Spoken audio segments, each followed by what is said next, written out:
Okay, so when I used to work at Olive Garden, Right. surrounded by all the fake rock walls and that wood that's like artificially aged. The whole rustic Italian vibe. Exactly, the perfect Disney-style version. Yeah. I used to wonder something, like, what would happen if you took one of our customers, someone who really loves that super clean, totally predictable version of Italy, Yeah. and you just, bam, teleported them to a actual generations-old tavern in some tiny Italian village. Oh, wow. Okay. I picture them looking around, uneven floors, mismatched chairs, the chaos of a real kitchen. Right, the actual reality of it. And I started to suspect they wouldn't be charmed at all. They'd actually be disappointed. Really disappointed. Yeah. The real thing would seem too raw, maybe too uneven, maybe even like too dirty for them. They've been so conditioned by the perfect, sanitized copy that the authentic original, it would just feel like a mistake. That's a really powerful image. It really is. That preference for the polished version over the messy reality. And that thought, it's just stuck with me because that quiet preference for the clean, predictable replica over the messy, complicated original, it's not just about restaurants, is it? No, not at all. It feels like this silent process that's been happening to our music, even like the way we argue or fight. You're right. And our deep dive today is really all about exploring that exact phenomenon, this pervasive trend of homogenization that's quietly reshaping our world. We're going to try and unpack the underlying forces that are making things more uniform, more predictable. And maybe less interesting, less human. And in some surprising ways, less authentically human. I think we all kind of sense it, even if we don't quite have a name for it. And our mission today is really to pull back the curtain on how this sanding down of the edges, as I put it, is happening right under our noses. Right. So we're going to dive into 3 core areas. First, we'll look at the really powerful economic drivers, especially in entertainment, that are, pushing us towards this uniformity. Money behind it all. Exactly. Then second, we'll explore how this trend actually impacts the way we think, how we appreciate art, maybe even our own cognitive processes. Like how it changes us. Yeah. And finally, we'll have to grapple with the increasingly significant role of artificial intelligence, AI, in, speeding up these very trends. Yeah, AI is a huge piece of this puzzle now. It really is. It's a journey that touches on like everything from your favorite streaming shows to literally how your brain processes information. So let's start there then. Let's dig into that economic engine driving this homogenization, especially within the entertainment industry. Because if you look at how Hollywood operates or, major record labels, even the big video game studios. Yeah. There's a clear, almost overwhelming preference for what we call the blockbuster strategy. The blockbuster strategy. Okay, that sounds like a huge gamble, like all or nothing. We're talking absolutely massive budgets, right? Massive budgets, content designed from the ground up to appeal to the absolute widest possible mass audience. Everyone, everywhere. Pretty much. And the goal, obviously, is generating truly enormous revenues. Huge profit. And this isn't just about movies anymore, like you said. It's spread out, hasn't it? Oh, completely. The definition of a blockbuster has broadened way beyond just big screen films. It now clearly includes best-selling books, what the gaming world calls AAA video games, the big budget, super high-profile titles. Right, the Fortnites, the Call of Duties. Exactly. And even hit music albums follow this pattern. The core idea is remarkably consistent across all these different media. Spend big, aim for universal appeal, and then hopefully earn even bigger. It seems like the whole industry is selling predictability. Or maybe, like you said, understandability. But that's a great way to put it. They're selling pre-digested concepts that require minimal mental effort. That makes them universally appealing, sure, but potentially creatively, a bit shallow. It makes perfect sense, though, right? In a world with just endless options, something instantly recognizable, something easy is going to stand out. So what are the key ingredients? What makes a blockbuster? There must be, like, a recipe they follow. There absolutely is. It's become quite refined. One critical element is what the industry calls a high concept. High concept. Okay, what's that mean exactly? It means the setting and the core themes of the story are inherently easy to grasp, like super simple to explain. Give me an example. Okay, think. Dinosaurs escaping a park. Superheroes saving the world. giant robots fighting aliens. Got it. Simple, punchy ideas. Exactly. And this simplicity isn't just for the audience. Crucially, it streamlines communication through the entire production process, from the first script idea to the final marketing blitz. Ah, okay, so it makes it easier for everyone involved. Right. And when you can explain a movie's entire essence in, say, a 30-second TV ad, or even just a single tagline. Like, in space, no one can hear you scream. Perfect example. That drastically cuts down on what researchers call consumer choice uncertainty in this incredibly crowded market. You know exactly what you're getting, which just reduces that mental friction, that effort of choosing. The instant recognition, yeah, that definitely helps us stand out. And then you mentioned the broad release. How has digitalization, especially recently, changed what that actually means? Oh, the shift has been profound. Traditionally, yeah, broad release meant getting your film into as many cinemas as possible all at the same time. Maximum exposure. Right. But now? But the pandemic, as we all lived through, just massively accelerated the move towards digital distribution. We saw these things called shortened windowing periods. Windowing periods. Yeah, that's the exclusive time films spend only in cinemas before they can hit streaming services like Disney Plus or Netflix. Those windows got much, much shorter, sometimes non-existent. Straight to streaming, or almost straight. Exactly. And this wasn't entirely new territory, mind you. The video game industry has operated with digital downloads and these powerful gatekeepers, what we call oligopolies, like Steam, for years. Right, where just a few platforms control everything. Yeah. And music, of course, made the jump from physical CDs to digital downloads, then to streaming with Spotify and Apple Music ages ago. All the signs point to movies and shows just continuing down this digital-first path, pushing for simultaneous global access. Everyone gets it at once. So the delivery method changed, but the goal is still the same. Total mass accessibility. Get it to everyone easily. Precisely. Okay, and is there star power? Why is that such a massive tool for blockbusters? I mean, shouldn't a good story stand on its own? You'd think so, ideally. Right. But star power is a huge risk mitigator. And it's actually about more than just acting talent. How so? Well, when producers are facing these immense financial stakes, we're talking hundreds of millions of dollars sometimes, having a recognizable, beloved actor is just invaluable. It's like insurance. Kind of. Stars are already accredited by the public, you know, based on their past work, their acting skill, sometimes just their sheer likability. This pre-existing public trust significantly reduces the risk associated with launching a new, expensive project. It's like cognitive shorthand for the audience, as you said. Why risk it on an unknown when a familiar face promises something? Predictable, probably enjoyable. Exactly. It almost commodifies trust itself. And casting directors often leverage typecasting, right? Using a star's established public persona, their looks, perceived attractiveness, their usual demeanor, even their accent, because it's a known quantity. The audience knows what to expect from, say, a Dwayne Johnson movie. Right, but sometimes don't stars deliberately go against type? And that creates buzz, too. I'm thinking like Zendaya in Euphoria after being a Disney kid. That felt very strategic. It absolutely can, yes. And that's what we call shock value. A star taking on a completely unexpected, maybe darker or more complex role can generate immense controversy and curiosity. That drives interest. But does it always work? Well, the data suggests this big increase in interest really only happens when there's genuine shock value to the change. It has to be truly surprising, a real departure. Okay. And what about the fans? How do they fit into this star power equation? Oh, the fans are crucial. Absolutely crucial. They significantly increase Google searches related to the star and the project. They boost what's called network importance online, basically, how much chatter there is.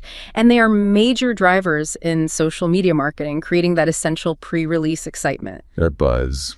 Exactly. It's the symbiotic relationship, you see. Celebrity success helps the movie or show, which then boosts the celebrity's career.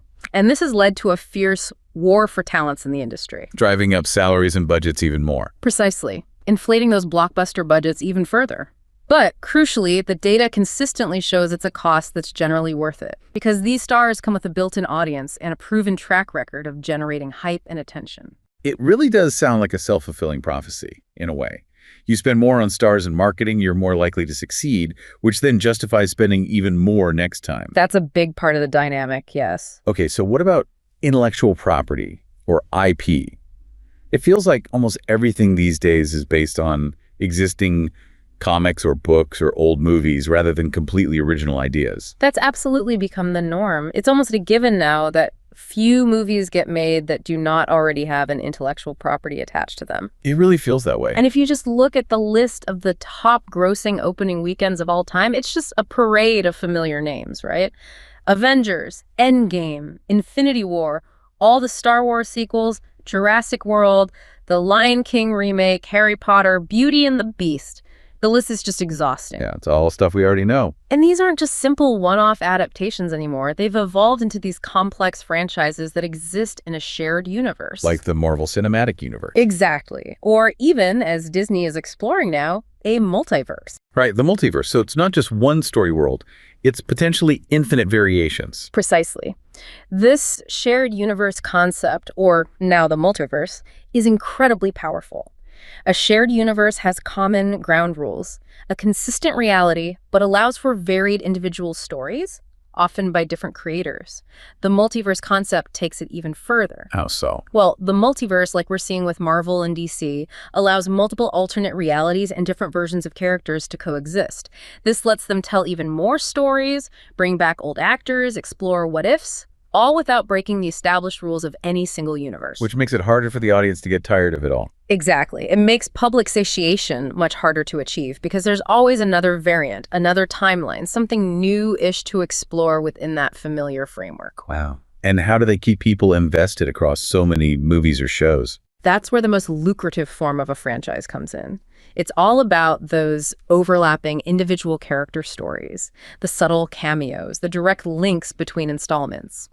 All of this urges the average person to learn more about other characters and forces them, almost, to engage with more and more installments to get the full picture. It rewards your dedication. It absolutely rewards dedication to the franchise. It keeps you hooked for the long run by constantly expanding the world and hinting at future connections. That's kind of brilliant, commercially speaking. It's like an ongoing puzzle or a treasure hunt for the really dedicated fans, just reinforcing their commitment. It is. And all of this, the high concept, the stars, the IP, Yeah. it leads perfectly into buzz marketing, doesn't it? Yeah. Which feels like the way they pull all these elements together to build anticipation to a fever pitch. Buzz is absolutely culmination. It's the pre-release practice, it's deliberately dynamic, it's forward-thinking, it's highly visible, and it's almost always positive, operating at this aggregate level. That's what differentiates it from simple, organic word of mouth. So it's manufactured excitement, essentially. Well, it's orchestrated excitement. The mechanics involve things like strategically timed critical reviews released just before the opening, carefully crafted social media posts designed to create a visible and dynamic wave of content, and encouraging rampant online speculation and fan theories. Getting people talking before they've even seen it. Exactly. And buzz relies heavily on those sneak peeks, the trailers, the clips, the tantalizing glimpses, and, of course, star power, because before the release, individual consumers like you or me, we can't actually verify the quality of the thing, right? Yeah. You just have the hype. You can only express your interest and your anticipation based on that hype. Buzz is all about creating a powerful shared cultural expectation. Okay, so it's all about building that anticipation without giving the whole game away. Yeah. But is there a point where too much buzz can actually backfire? Can you, overhype something? Oh, absolutely. There's a definite paradox there. While buzz is absolutely vital for a big opening weekend, too much of a positive buzz can actually deter interest. Sometimes people get skeptical. Or, even worse, it can create significant dissonance after release if the actual movie or show doesn't live up to those sky-high expectations. Right, the backlash. Exactly. This can potentially ruin the blockbuster in the second week because the word of mouth then shifts very quickly from positive anticipation to negative disappointment. It's a really delicate balance between generating excitement and setting realistic expectations. Okay, so that's the blockbuster strategy in a nutshell. It's pretty clear why the industry leans so heavily towards it, given the high stakes and the potential for massive returns. Yeah. But surely there have to be alternatives, right? What about the niche strategy? And what happened to that whole long-tail debate that seemed to promise so much diversity with digital media? Right. The niche strategy is almost the polar opposite of the blockbuster. It typically focuses more on substance and artistic merit rather than pure spectacle. By definition, it lacks those massive budgets. And who is it for? It specifically targets a subsection of the larger public with relatively homogeneous taste, often identifiable by genre. Think of hardcore sci-fi fans or devotees of a specific indie music genre. It's specialized content for a dedicated, often passionate audience, rather than trying for that broad, universal appeal. Okay, and this is where Chris Anderson's long tail theory came in, right? Yeah. I remember hearing so much about that when digital distribution first really took off. The idea was that the internet would save niche content. Exactly. Anderson's prediction was that digitalization, primarily through lower digital storage costs, would lead to a longer but not thicker tail in the market distribution curve. Longer, not thicker.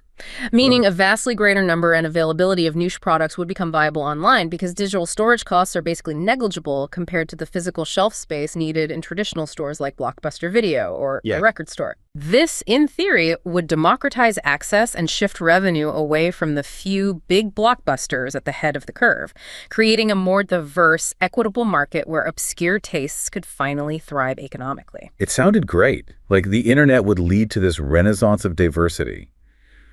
But reality, as it often does, had other ideas. Yeah. What did people like Anita Elbers find when they looked at the actual data? Elbers presented a really powerful counterargument.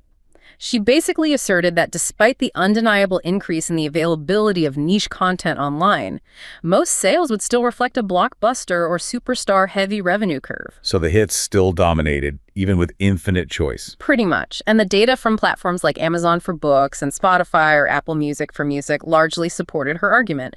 While the tail got longer, meaning, yes, there were way more niche products available, it did not thicken. Revenue didn't significantly shift down the tail. And what happened to the stuff in the middle? Not blockbuster, not super niche. That middle, what used to be mid-budget media or moderately popular titles, was essentially either swallowed up by big production, like absorbed into bigger franchises or remade with bigger budgets, or became one of many niche products struggling for visibility.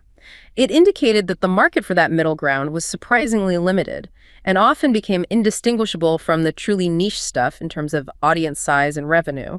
So the big got bigger and the small just became more numerous, but still small. That's a good summary.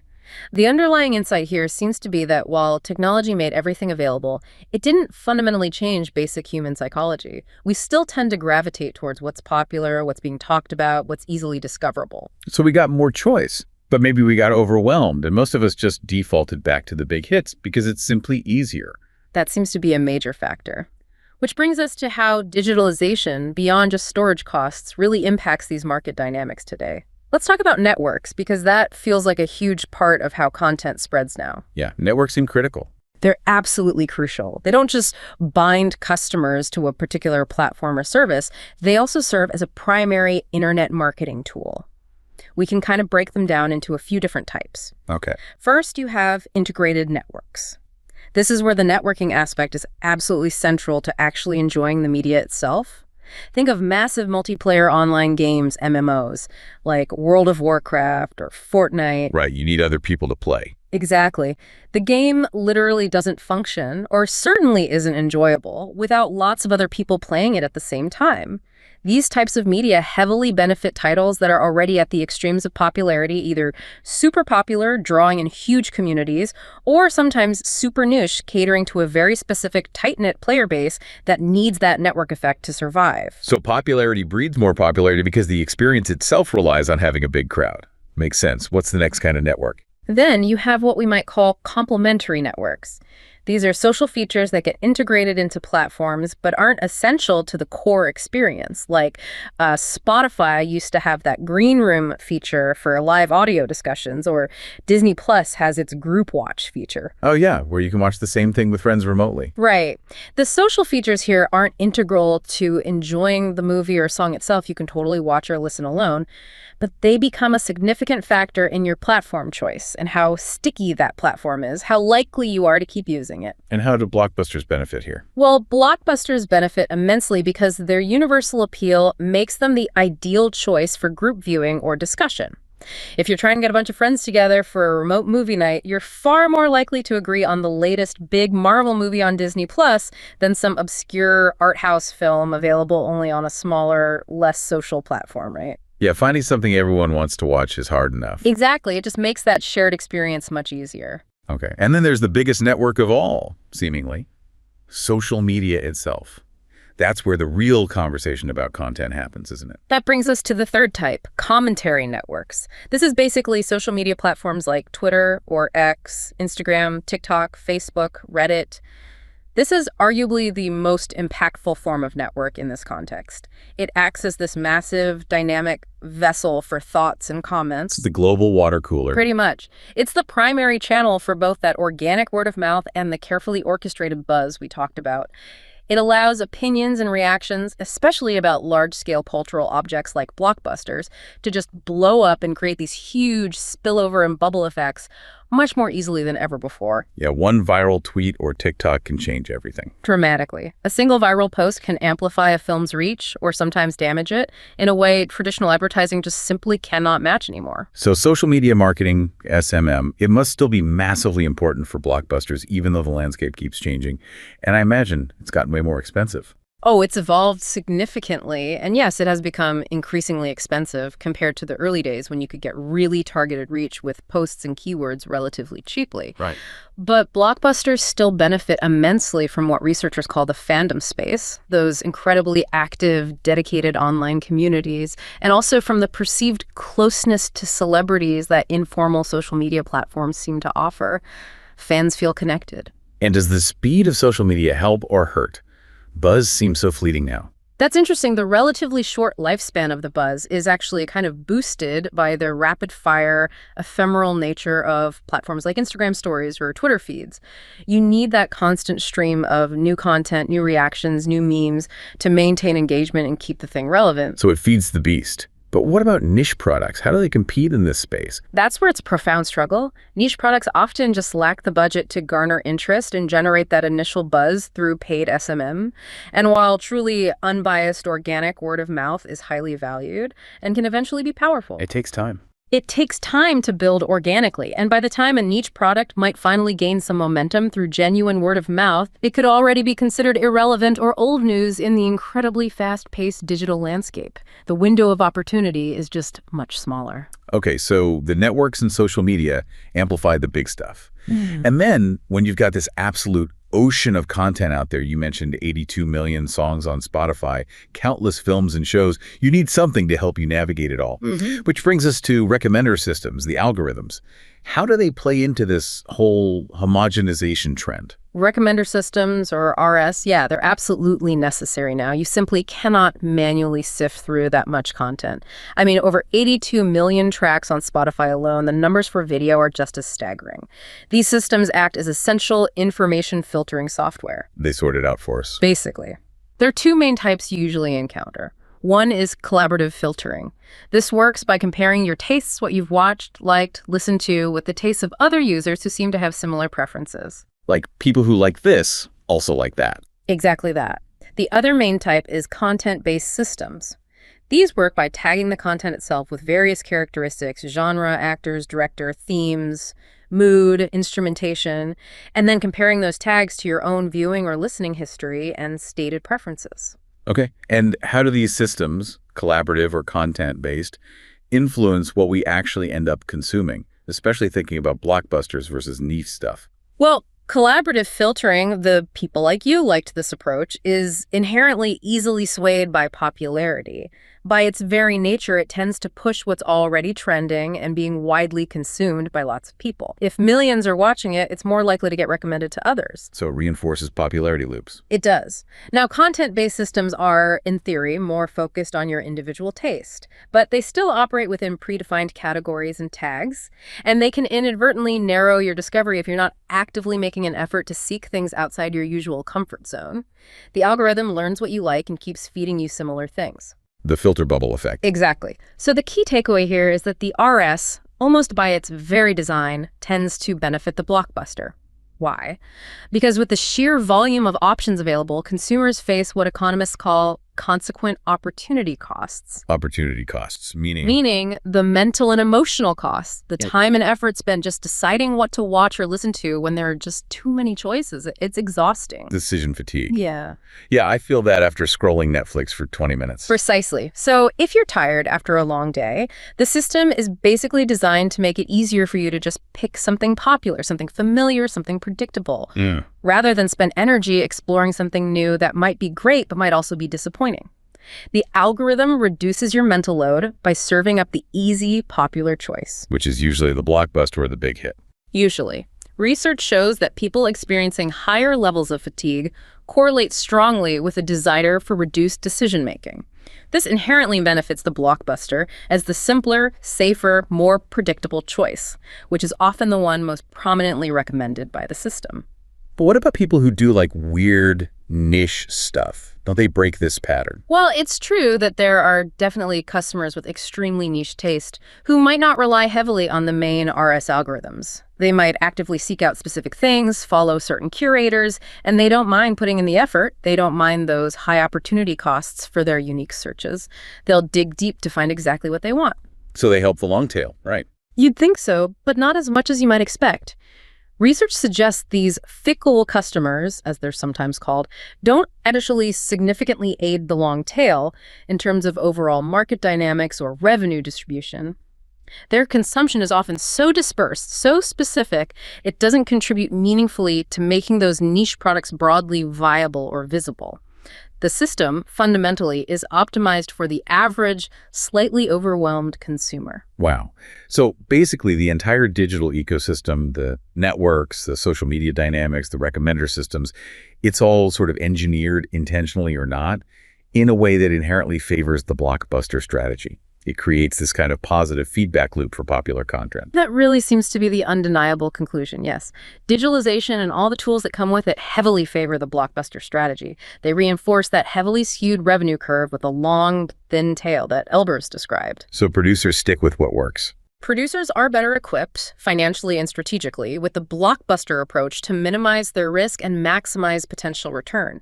And the platforms like Netflix or Spotify, they benefit too. They want a full shelf with a huge diversity of content, including all the niche stuff, to satisfy every possible consumer taste. Even if most people end up watching the same few things. Exactly. Even if most users gravitate towards the same few popular titles recommended by the algorithm, it's kind of a win-win for the established industry players, but it's one that subtly, perhaps significantly, limits the true artistic diversity of what actually rises to mainstream prominence and shapes our shared culture. Okay, that makes a chilling amount of sense from an economic standpoint. Yeah. Minimize risk, maximize return, leverage the system. It's logical.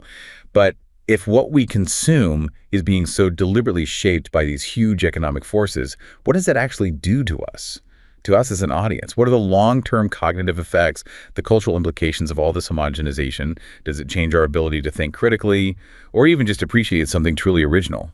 This is where it gets really fascinating and maybe a bit worrying, because it brings us to this really interesting paradox when we look at audience preferences, particularly with younger generations, like Gen Z. Okay, what's the paradox? Well, research shows that a slight majority of Gen Z, for instance, actually states a strong preference for films and movies with original plots over adaptations, franchises, and remakes. They say they want original stuff. They explicitly say they desire authentic content that reflects their own lives. They genuinely express this craving for newness, for something different. Okay, that sounds encouraging, like they're pushing back against the blockbuster tide. Sure.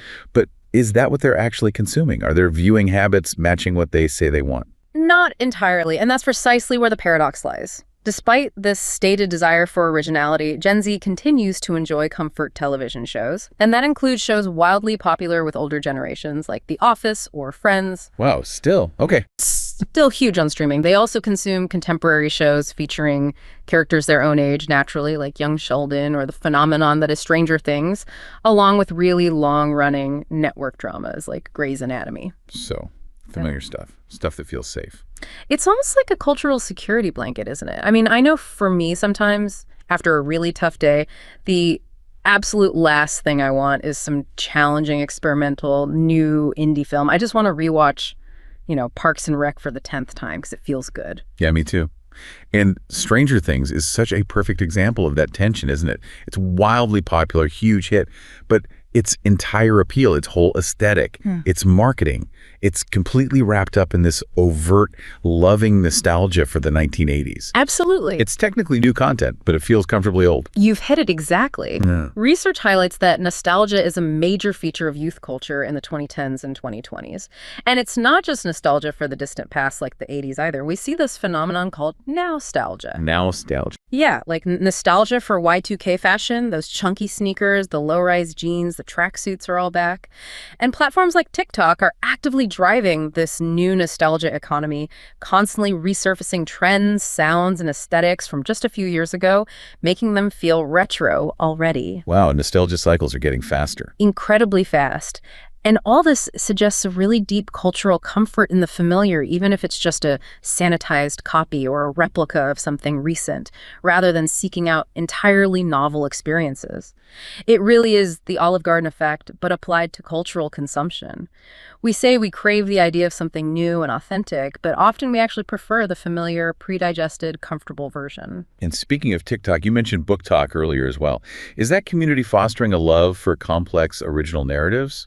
Or is it maybe another form of this comfort consumption, just, in a different medium? That's another fascinating area. Book Talk has undeniably driven a huge surge in volitional reading among Generation Z, which is fantastic in many ways. Getting kids reading again? Absolutely.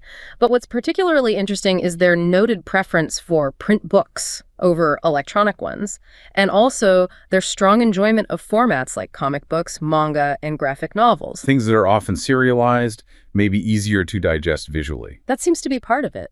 It suggests a return to tactile, familiar, often serialized formats. And interestingly, even non-readers are apparently visiting libraries more, not just for books, but for social events or just a sense of community. It reinforces this comfort in established, often curated structures. It's almost like the overwhelming chaos of the digital world is leading them back to physical, predictable forms of engagement, even when they are seeking out new stories within those forms. That could very well be part of the dynamic, yeah. A search for grounding in the familiar. Okay, so we have this really complex picture. A stated preference for originality living alongside a deep comfort in the familiar, often delivered through platforms like TikTok that thrive on recycled trends. Let's delve deeper into social media itself then, and the cognitive toll it takes. Just how much are people, especially young people, actually using it, and what are the sort of hidden costs of that constant engagement? Well, the usage rates are just incredibly high. Research shows almost all Americans who are in their teens and 20s are on at least one social media platform. The big ones, of course, are YouTube, TikTok, Instagram, and Snapchat. And they're on them a lot. A lot. A staggering 3/4 report checking their accounts multiple times a day. And it's important to remember that beyond just entertainment or killing time, social media provides significant perceived value for them. Things like validation and social support are key drivers. And it actively helps individuals develop their own identities, albeit in a very public, often performative space. So there's definitely a perceived upside, a reason they keep coming back. But I hear so much about social media fatigue. What does that actually mean? Is it real? And how does it affect our brains? Oh, it's very real. Social media fatigue is a recognized, measurable phenomenon. It's basically when users become genuinely tired of social media activity due to excessive or compulsive use, and particularly due to information overload. Just worn out by it all. Exactly. And it seems to be rooted in a few key psychological theories. One is cognitive load theory. This theory explains that individuals, all of us, have a finite capacity for processing information. Our brains aren't infinite computers. Right. So when users encounter that overwhelming amount of information, that constant, relentless fire hose of content on feeds, it leads to cognitive overload and subsequent fatigue. Your brain literally cannot keep up with processing it all. That's like having way too many tabs open on your computer. That's a perfect analogy. When too many tabs are open and too much information is constantly pouring in, the system slows down, it might even crash. That's cognitive overload in your brain. You literally can't process anymore, leading to that distinct feeling of mental exhaustion. So our brains just basically short circuit from the sheer volume and they kind of give up. Yeah. What about the social pressure side of it? The comparing yourself to others? That brings us to the second major factor, social comparison theory. This theory posits that humans have an innate drive to assess their social and personal worth. And we often do this by comparing ourselves to others. Keeping up with the Joneses, basically. Exactly. But on social media, this comparison is constant. It's often subconscious, and crucially, you're comparing yourself to other people's curated, idealized highlight reels. This frequent comparison inevitably leads to negative self-assessments and fatigue. Yeah, that feeling you get scrolling through Instagram. Everyone else seems to be on amazing vacations or landing their dream job or looking absolutely perfect. Right. And you inevitably start comparing your own raw, unfiltered, maybe messy reality to their highly polished, carefully selected highlight reel. That constant, often deeply unfair comparison is incredibly mentally exhausting over time. So what causes this fatigue most directly? The research points to a few key culprits: compulsive social media use, feeling like you have to check, the infamous fear of missing out or FOMO, and just sheer information overload. And this fatigue isn't just a feeling, it has real consequences. It significantly contributes to social anxiety and lurking behaviors. Lurking, like just scrolling but not interacting. Exactly, where users kind of go invisible on platforms, just passively consuming without engaging, or sometimes even withdrawing entirely because it feels too overwhelming or anxiety-provoking. Is there anything that helps reduce this fatigue? Yes, interestingly, things like social media self-efficacy, which is basically a user's confidence in their ability to cope with the stress and demands of social media, that has a negative impact on fatigue. If you feel more in control, you feel less fatigued. And similarly, a higher sense of online subjective well-being leads to fewer of these negative phenomena. So it's not just a vague feeling. It has real psychological and behavioral consequences, like making people more anxious or causing them to withdraw. What does all this fatigue and overload do to our ability to think critically or maybe appreciate something complex or nuanced? Because if we're constantly overwhelmed, it feels like our capacity for deep engagement must shrink. That's a critical connection back to our main theme of homogenization, yes. When users are chronically overwhelmed and fatigued by information overload, their capacity to engage with, and more importantly, truly appreciate complex or novel artistic expressions can indeed diminish significantly. Why is that? Because deep engagement requires cognitive resources. When those resources are depleted by constant scrolling and comparison, people are simply less inclined towards deep cognitive processing or sustained critical inquiry. This directly reinforces a preference for easily digestible, familiar, predictable content. The path of least resistance becomes much more appealing. So the sanding down of edges isn't just happening out there in the content we're offered. It can actually become internal. It affects our cognitive habits, our preferences, conditioning us to actively seek out the simpler, less demanding option because our brains are tired. Precisely. It's like our brains are actively seeking that path of least resistance just to cope. And linking back to Gen Z again, what are concerns over things like online privacy or data security? Does this generation worry about that, given how much time they spend online and how much data they're constantly sharing on these platforms? It's quite striking, actually. Research indicates that Gen Z generally shows a distinct lack of concern over online privacy and national security compared to older generations. And they often actively oppose restrictions or bans on popular platforms, including TikTok, even when potential risks like data harvesting or foreign influence are raised. Why do you think that is? It might suggest a kind of conditioned comfort with the pervasive digital landscape, perhaps viewing privacy as an outdated concept, or maybe just seeing it as a negligible trade-off for the constant connectivity, entertainment, and social validation these platforms provide. It's the water they swim in. That's a really stark contrast to older generations who often seem much more wary. It's always makes me wonder about even broader generational shifts in societal conditioning. Like, are we as a society maybe being raised in ways now that subtly push us towards preferring this kind of homogenized, predictable experience? There's definitely some evidence to suggest a connection there, yeah. Studies indicate that Gen Z, on average, typically grows up with less independence than previous generations did. Less freedom to roam. Less freedom, yeah. This is often attributed to protective or helicopter parenting styles, which themselves are often driven by heightened societal safety concerns, and perhaps a cultural shift where unstructured play is outdated, replaced by scheduled activities. Right, everything is structured now. Exactly. And as a result, a significant portion of this generation ends up spending more of their leisure time indoors, often with little to no adult supervision, but within highly curated digital environments. This might inadvertently further condition a preference for those curated, predictable online experiences over messy, unpredictable, real-world exploration and discovery. Their environments are often highly controlled and pre-programmed from a young age. And what about school? Is the educational system maybe contributing to this preference for easily digestible information? Well, if you look at educational trends, we have seen a decline in the teaching and proficiency of cursive writing, for example. And more broadly, overall reading proficiency levels have fallen across most ethnic groups, except for Asians, according to some large studies. The reading skills are declining. Generally, yes.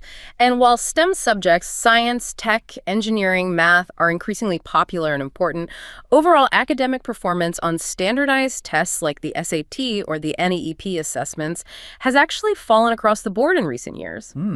How might that connect? Well, it could contribute to a preference for easily digestible, quickly consumed information, like short videos or headlines over complex, demanding texts or arguments that require sustained analytical thought and interpretation. When reading itself is harder, simpler content is naturally more appealing. That makes sense. And when you combine these potential educational shifts with the cultural trends we already discussed, the prevalence of comfort television, the constant cycle of nostalgia, it really points towards a generational leaning. A leaning towards content that feels familiar, predictable, and provides a sense of emotional security. Perhaps, as you suggested, as a kind of coping mechanism for broader anxieties about things like economic uncertainty, climate change, or mental health worries. It becomes this complex feedback loop, doesn't it? Our environment shapes our preferences for predictability, and those preferences then reinforce the demand for the kind of predictable, homogenized content that our digital environment is so good at providing. It's a subtle, but potentially very powerful conditioning towards the comfortably familiar, yes. Which brings us almost inevitably to our final area for this deep dive, the role of artificial intelligence in all of this. How is AI fitting into the picture? What are the ethical considerations, the societal challenges posed by AI in content creation, especially when we talk about its potential to accelerate this homogenization we've been discussing? AI is definitely becoming increasingly integrated into almost all creativity and innovation processes, which on the surface sounds incredibly exciting, right? Full of potential for new tools, new efficiencies. Yeah, that's the hype anyway. Yeah, that's the hype. However, a really significant core concern that's emerging from academic research is that AI's capabilities, its automated content generation, its guidance in problem solving, even its facilitation of artistic production, may actually end up negatively impacting individuals' creative thinking capacities. Wow. So it's not just a new tool like Photoshop or a synthesizer. The very act of using AI creatively could fundamentally change how we think creatively as humans. That feels like a huge claim. That's the core of the worry, yes. Think about how AI generates content. It does it through big data analysis and algorithms. It learns by analyzing vast data sets of what already exists: text, images, music, code. It learns from the past. Exactly. And ironically, this deep reliance on existing patterns can actually restrict human creativity by tending to confine our creative processes within those patterns of the past. AI is, by its very nature, an incredibly sophisticated optimizer of what came before, but it's not necessarily an inventor of the truly unprecedented or unexpected. So it's great at remixing, but not true invention. That's one way to look at it. And the concern is that this widespread use diminishes individuals' abilities to generate genuinely original ideas, particularly in fields like art, writing, and design, where true novelty, breaking the mold, and those unexpected intuitive leaps are often what we value most. It sounds like we could become really over-reliant on it, almost like using a creative crutch. Yeah. We might lose our own imaginative muscles because the AI is always there, ready to do the heavy lifting or give us the easy answer. That is a very real risk that researchers are highlighting. There's a significant danger of individuals becoming excessively dependent on AI suggestions. Right. This could lead to their own creative processes being relegated to a secondary position. We just prompt the AI and tweak the output rather than starting from scratch ourselves. But what's the consequence of that? Well, this phenomenon could lead to a demonstrable decline in people's creative problem-solving skills and a definite reduction in innovative thinking, precisely because AI's active role in generating solutions or content can replace that genuine human effort, that struggle, that process of discovery. So increasingly, AI is sometimes seen not just as a tool that supports creative processes, but as a potential factor that may constrain them, particularly when it's applied directly to creative generation tasks. That's a profound potential shift. And if AI is constantly learning from existing patterns and presumably being optimized by companies for marketability and engagement, it seems almost inevitable that the content it produces would become, well, more homogenized, right? It would just give us more variations of what's already popular and proven to work. Absolutely. That's one of the most significant concerns being raised. There's a strong tendency of AI-generated content to become homogenized, which could directly result in a palpable decrease in artistic and cultural diversity over time. Why homogenized? Because individual and societal originality, that spark, that unique perspective, which is arguably a fundamental element of creativity, may be compromised due to AI's repetitive nature, its tendency to average things out based on its training data. And commercial pressures amplify this. Hugely. This homogenization is largely seen as being driven by commercialization. AI can undoubtedly accelerate production processes, incredibly efficiently generating scripts, images, music drafts almost instantly. But this efficiency often leads to content that conforms to specific predictable patterns, precisely because those patterns are deemed safe for marketability. It prioritizes repetitive and commercially viable content over true, challenging, risky originality. It's just faster and cheaper to make something that fits a proven mold, and AI excels at finding and replicating those molds. Exactly. The economic drivers we talked about earlier, minimizing risk, maximizing reach, are potentially supercharged by AI's capabilities. So what does this mean for our critical thinking skills? If we're increasingly interacting with content that's been algorithmically generated and optimized for predictability and easy consumption. This is another crucial potential impact. AI's very capabilities could lead to a gradual deterioration of individuals' problem-solving, critical thinking, and innovative idea generation skills. How so? Because AI can often provide fast and accurate solutions to a vast array of problems, from writing code to summarizing research to drafting emails. This convenience, while amazing in some ways, may inadvertently weaken people's habits of inquiry and reduce their capacity to develop innovative solutions on their own. Why wrestle with a complex problem if AI can give you a plausible answer instantly? The good enough solution becomes standard. Perhaps. For example, if AI models can automatically produce content, say an essay draft for a school assignment or marketing copy for a project, individuals may simply turn to pre-made content rather than formulating their own ideas or engaging in the deeper cognitive work of wrestling with a complex problem from scratch.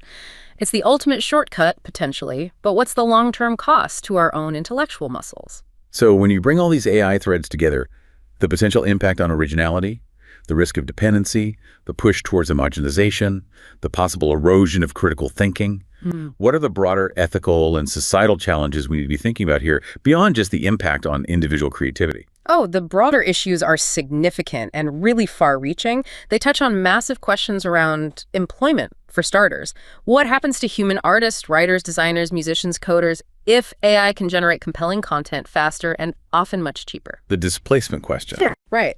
Then there are huge issues around intellectual property rights. Who actually owns the work generated by an AI? Is it the user who wrote the prompt? The company that built the AI? And how do we even trace its origins when it's built on these vast data sets of existing human art, much of which is itself copyrighted? It's a legal minefield. Yeah, the lawsuits are already flying. They are. And finally, there are the fundamental ethics of automated creativity itself. Are we, as a society, comfortable with a future where a significant portion of our cultural output, our stories, our music, our visual art, is largely an algorithmic remix of the past, optimized for engagement metrics? It really does circle right back to that opening Olive Garden analogy, doesn't it? AI seems poised to accelerate that sanding down of interesting edges by favoring the predictable, the commercially viable replica over the messy, complex, sometimes difficult, but truly original human creations. That's the concern. And while it's important to acknowledge that some researchers do argue forcefully that AI can be used ethically to support and augment human creative processes. As a tool, not a replacement. As a sophisticated tool, yes. But nonetheless, there appears to be a broad academic consensus forming that AI could have significant detrimental effects on human creativity overall if its development and deployment aren't managed very thoughtfully and ethically. So the very tools that promise to help us create more might actually be quietly reshaping our fundamental capacity for originality and independent thought, pushing us ever faster towards that comfortable, predictable, maybe slightly bland copy of culture and experience. That's a potential future we need to consciously navigate. Indeed. And so We really do come full circle, don't we? Back to that Olive Garden with its perfectly aged but ultimately fake wood. What started as just a thought about maybe preferring the sanitized replica has led us on this really deep dive into these profound currents of homogenization flowing through our world. It connects so many different areas. It really does. We've explored how these massive economic forces in entertainment drive that blockbuster strategy, kind of thinning out the long tail of truly unique content. We've seen those surprising cultural preferences and the cognitive impacts on audiences, especially younger ones, where a stated desire for originality somehow coexists with this deep, maybe necessary comfort in the familiar. The nostalgia, the comfort TV, the fatigue. Exactly. And finally, we've grappled with the accelerating role of artificial intelligence, which, in its relentless pursuit of efficiency and marketability, really risks further sanding down life's most interesting, unpredictable, and original edges. It seems that quiet preference for the predictable, the sanitized copy over the raw, sometimes difficult, authentic original is maybe not just a passing trend anymore. It's potentially becoming a much more foundational aspect of our mediated existence, how we experience culture. It's a massive shift, and it continues to redefine our relationship with creativity, with culture, and maybe ultimately even with ourselves.